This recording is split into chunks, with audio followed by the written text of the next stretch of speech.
Chapter 1 Eurozone. Can Euro economics survive Europolitics? Antonio Barroso. Introduction. As the Eurozone enters its third year of turmoil, it has become ever more obvious that politics, not economics, is driving the current uncertainty. Think of the Euro crisis as a disease. Last year, the patient survived an acute crisis. At the moment, it feels more like he's suffering from a chronic condition.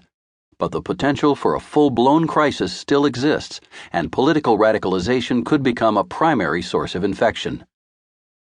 In coming months, governments in peripheral countries will struggle to implement new austerity measures, and their populations will continue to suffer the pain of spending cuts and rising unemployment.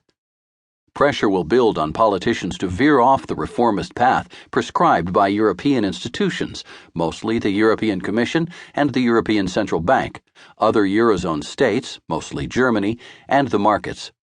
Simultaneously, leaders in core countries will face criticism at home for financing weaker countries. The next 2 years are likely to provide the most fertile ground for populism that the European Union has ever experienced. How governments and political parties respond to this challenge will determine the future not only of the common currency, but of the entire European project. Political scientists frequently talk about critical junctures or short periods in history where there's a high probability that the institutions that have shaped political systems, like political party systems, are modified. Looking at the current course of events, the Euro crisis could well constitute one of those moments that undermine the political foundations of European democracies for years to come, and not necessarily for the better. The incumbency curse. The Eurozone crisis is not a purely economic or a purely political problem. It is the interaction between the two that is dangerous. When things are going well in Europe, as in the decade preceding the Great Recession, good economics breed positive politics and stability. For now, that trend has reversed, creating a negative feedback loop. Bad economics provokes fractious politics, which in turn exacerbates economic problems. Nothing better illustrates this problem than the fate of incumbent governments since the start of the Great Recession.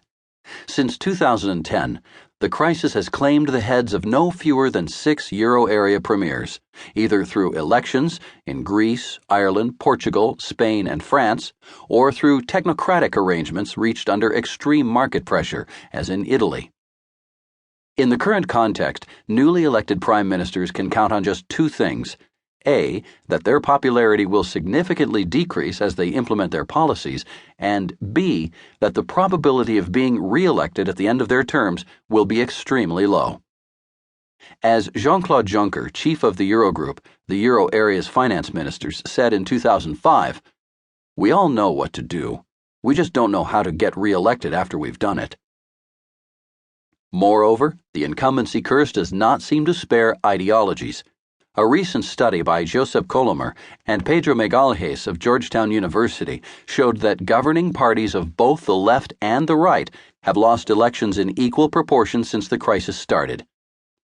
As the authors bluntly put it, the crisis is leading voters to show a strong willingness to fire the coach for the poor performance of their economies, even if citizens know that current governments are not fully responsible for the economic problems facing their countries.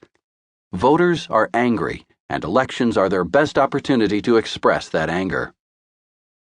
So far, incumbents in peripheral countries have reluctantly swallowed austerity prescriptions, knowing that the costs of inaction, that is, being remembered as the prime minister that drove his or her country out of the euro, outweigh the costs of implementing unpopular policies, that is, political suicide in the next election.